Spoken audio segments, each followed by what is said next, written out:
Hi, this is Alexcursus, a show where I take a look at some gunpla or figurine and see how authentic they are. This time we are looking at the MS-06C-6/R6, Zaku Type C-6, and R6. Zaku Type C is the first type of Zaku that the Principality of Zeon officially armed their mobile systems with.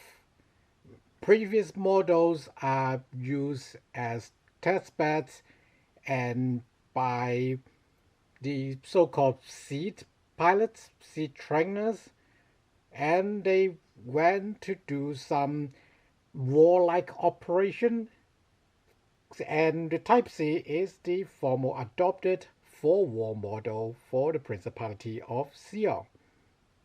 During the Battle of Loom, the Zaku Type C did very well by slaughtering the Federation fleet with their nuclear warheads in their Zaku bazooka. After the Battle of Loom, the Xiong and Earth Federation signed the Antarctic Treaties where they banned the use of atomic, biological, and chemical weapons. So the Zaku Type C's atomic lining, radiation shielding is redundant. And so the Principality of Xiong looking to refurbish the Zaku Type C, and the C6 is one of those types.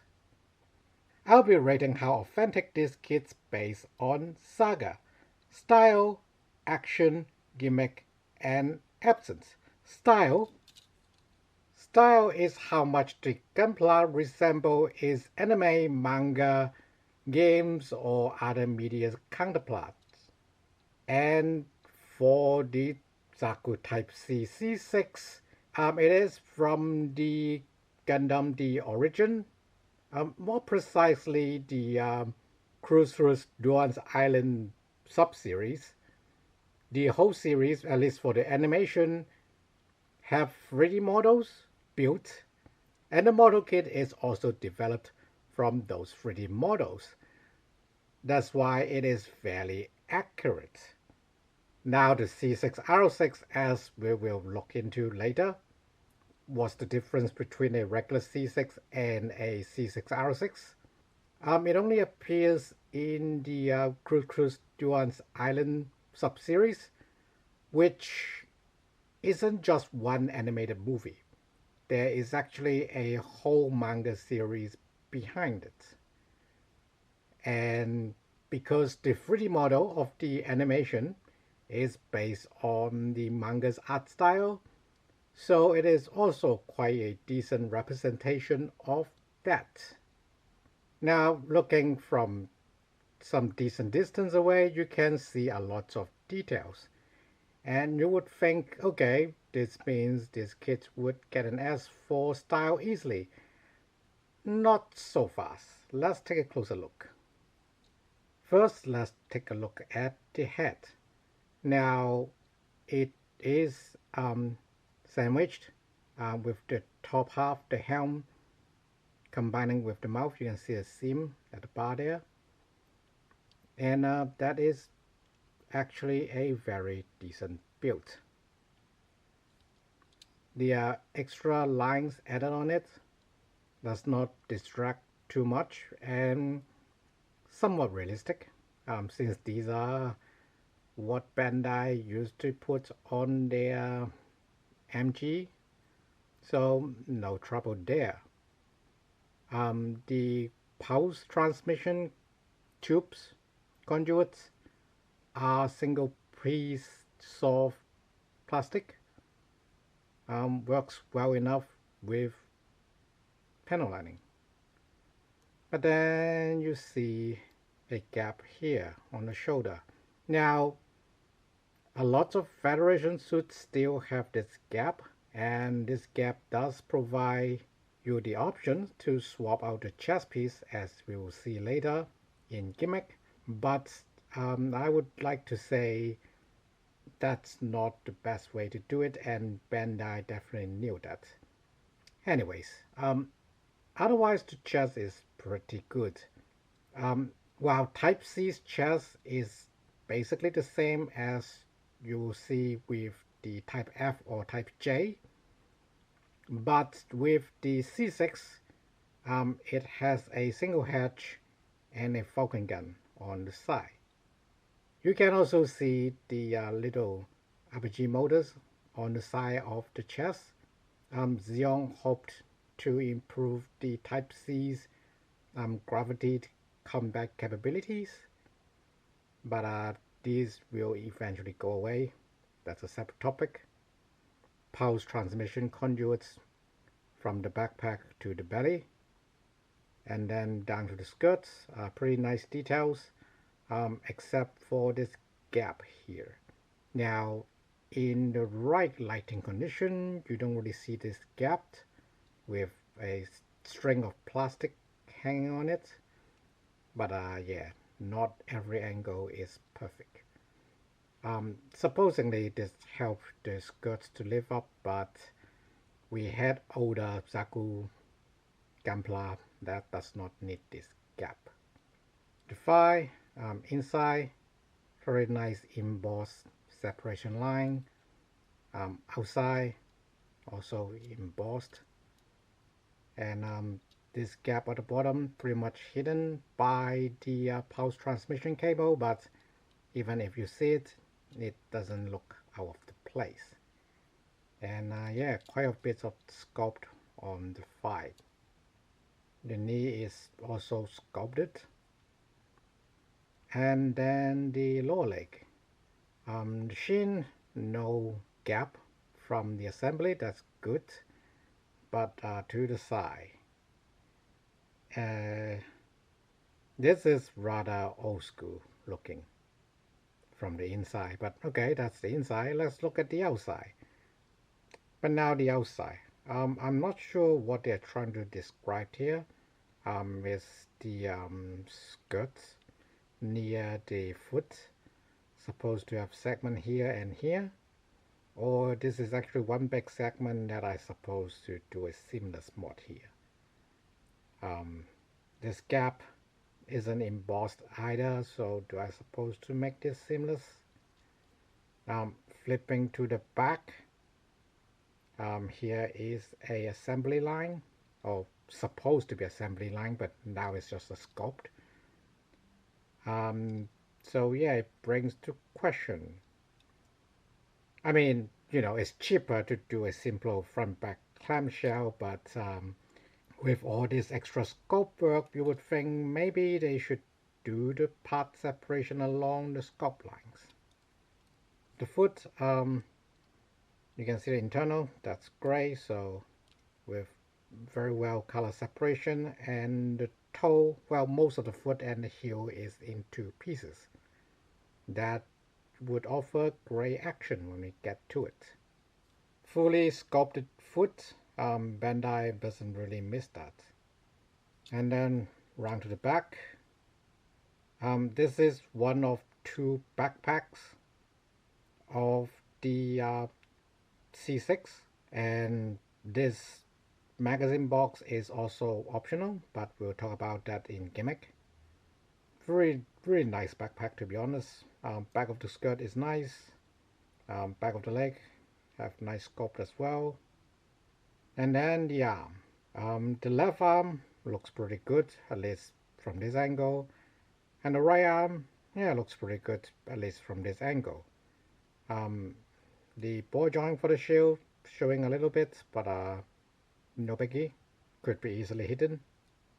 However, the trouble of the C6, or really the GTO line of Zakus, at least the space of general use type Zakus, are in the front.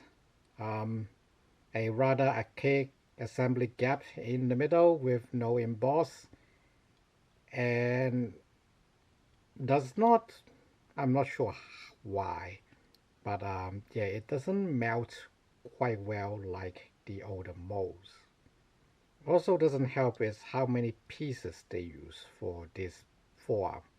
Um, the elbow joints or the armor guard for the elbow joint are two separate pieces, and then you got extra piece for the elbow guard, and then for the vent brace you got a separate piece too. But when it comes to the inside of the forearm where it's shown, there's a giant gap. Also does not help is if you're trying to do a gapless mod, because there is a in the frame from the elbow joint down to the wrist joint. Also, you would have trouble, you run into trouble trying to assemble the forearm before you assemble the elbow joint. So you're either not, well, it is a problem for spray painter. Um, if you're using a brush, you might be fine, but annoying either way. Also, what I find annoying is the shoulder armor here using a rather complex hinge. I'm not sure why they need this. The old ball joint can get the shoulder armor up quite far. All this extra range isn't really accommodating anywhere. And then for the shield joint, it is a very unembossed basic joint. It theoretically have some lift of its own, but because of the way, because of the clearance they gave for this shield, you hardly get any movement. Also does not help is the sticker decal sheets.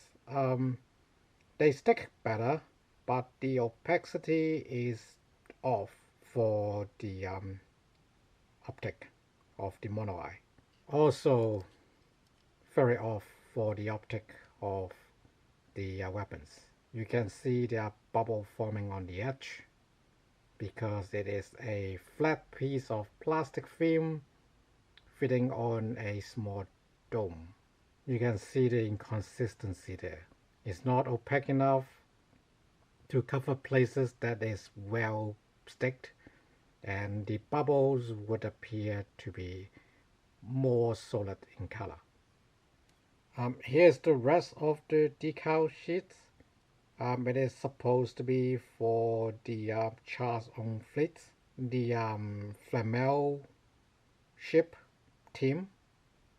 The white one would work quite well, but I intend to have this as a generic trooper instead of anyone on the female team, so I leave them off and only uses the optics decals to show you how they don't help in that case.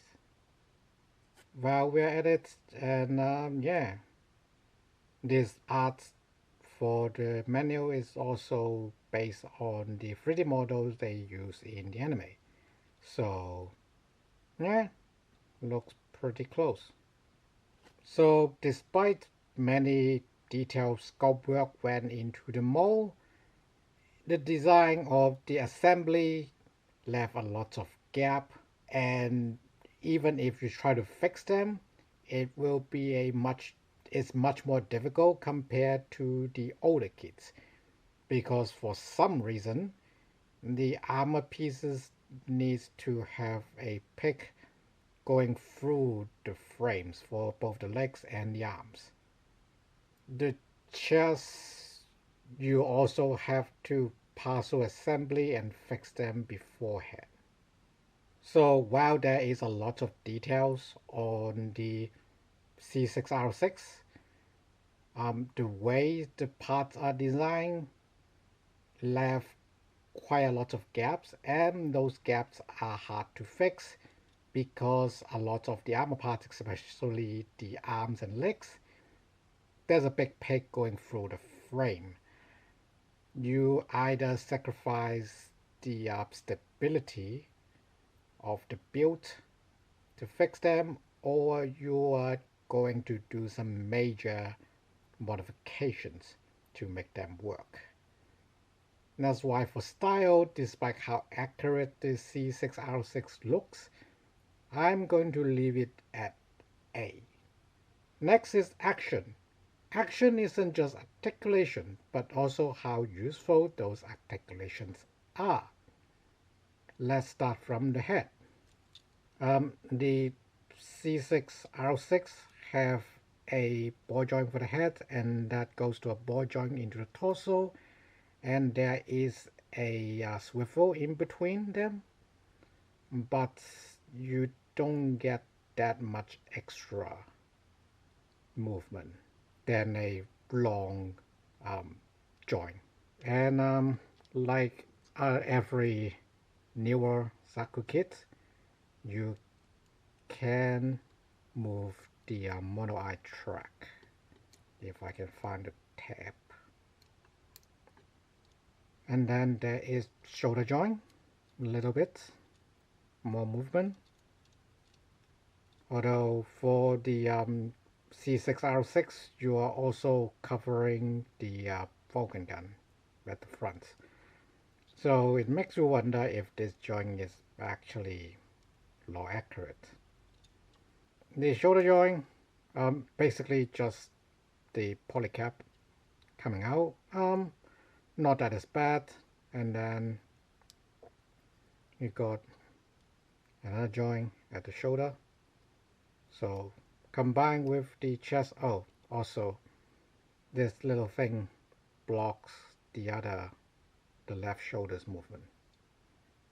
Still, you get a little bit more to bring the arm across.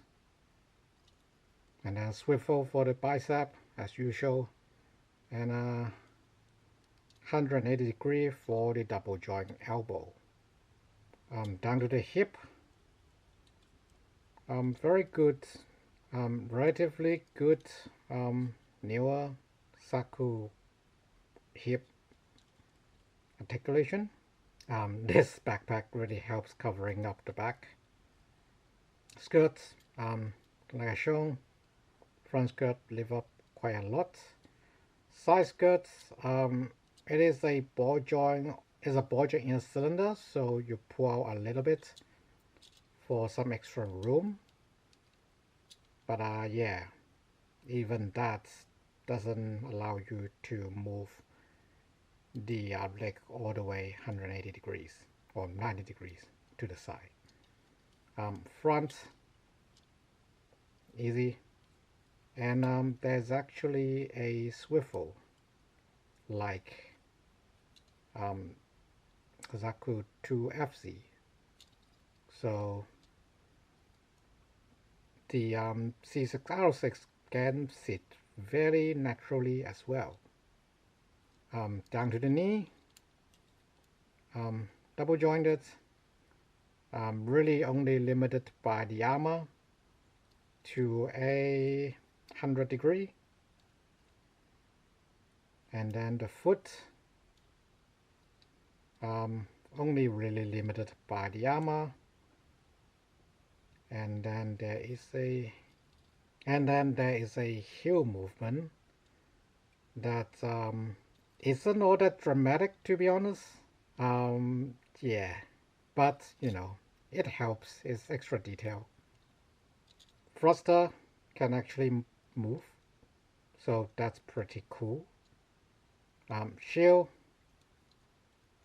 all the way forward, back, not quite 90 degree forward like you see on the Robot Spirit, but you know, pretty good. Shielding most of the Zaku if you really need to. While Zaku C6R6 can't really go into a deep crouch, it can still do a convincing crouch. And with all these chest, upper body movement, and the thruster movement at the backpack, I think A S for movements is quite fair, frankly. Next up is Gimmick. Gimmick is usually where we talk about the optional and onboard weapon for the mobile suits on the Gunpla. In this case, for the C6R6, it is from the left side. You can see that Vulcan gun, and then on top of the cockpit hatch, that little thing that stops the shoulder from going in further is actually a laser gun that stops people from boarding to the cockpit. And then the fan brace with twin machine guns. This fan brace is the R6 upgrade for the C6. So a regular C6 just have the regular forearm instead of this fan brace. The main weapon for the Zaku 2 Type C6 R6 is this bell-fed Zaku machine gun. Typical Zaku machine gun with their pad magazine got 50 rounds, more or less depending on what round they're using. And with this belt and this giant box, they have probably thousands, but that is not really specified.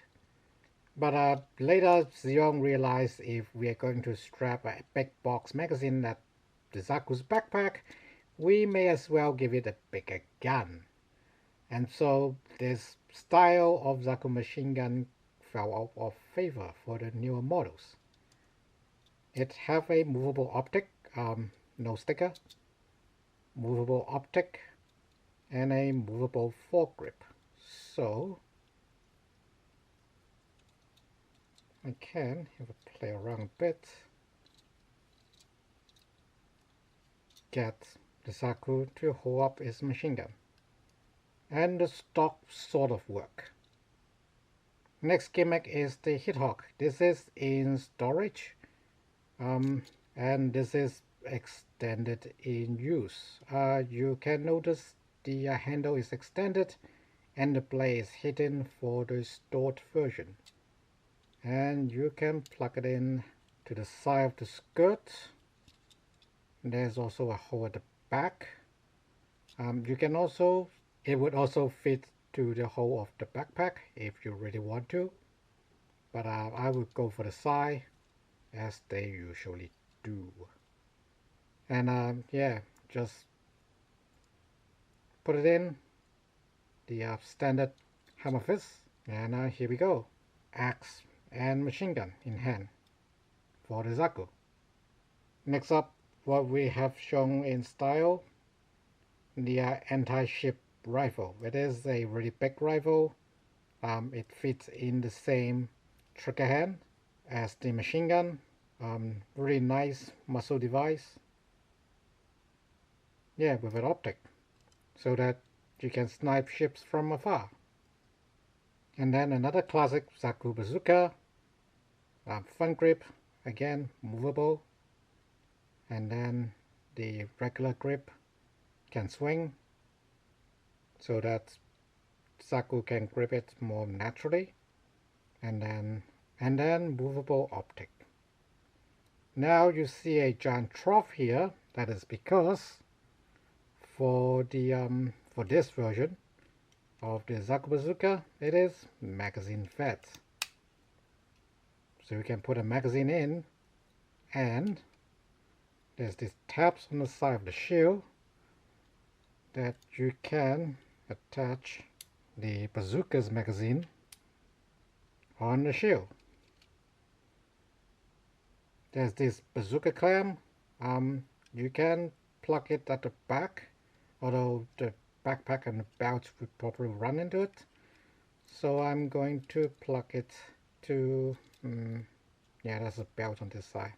So I'm going to plug it on this side of the backpack. And here we go. Our Zaku 2 Type C6R6 is ready for combat. Kind of. Other gimmick, we have a pair of extra hand, a spray out left hand for easier posing, with holding the various more realistic and easier to pose with as the support hand for the Zaku machine gun and bazooka and the anti-ship rifle. A right hand hammer grip for the Hithawk mainly, and then this is a stand adapter so that they don't need to make a hole at the middle of the pelvis of the Zaku to C6R6. More extra options in the set, a regular C-type chest. If you want to build a Zaku type C, you can do that. A sergeant's or commander's type with the blade antenna. And then a more simplified label backpack that you may be more familiar with the Type F without the option hardpoint on the side. More extra options, different thruster. These supposed to come with the other backpack. And then a shoulder armor with a single spike. And then a regular fan brace instead of the R6 machine gun one. The chest options, the C6 with the extra thruster, the early Type C with nothing, and then the Type S with the falcon on top of the chest. And then some extra armor for the front of the foot if you want to break up the colors. Gimmick wise, with 2 heavy weapons and then a new type of Zaku magazine and then a hit hawk in deploy mode and storm mode. Also all the options for you to build the Zaku in Type C, Type C6 and Type C6R6.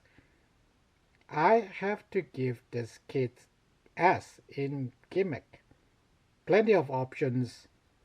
2 backpack options. Kinda sad you don't get the ball joints to complete both backpack. But you know, you can even swap the thrusters if you really want to. I stick with these thrusters because you know they're supposed to go along with this backpack. The belt is soft-ish plastic, kind of rigid. Sort of putting a force onto the right arm, but it works for most poses, so I guess that's fine.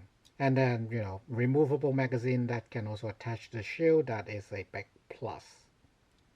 I also like how this Zaku machine gun have this tab, like it is locking into the foregrip. It is a nice detail.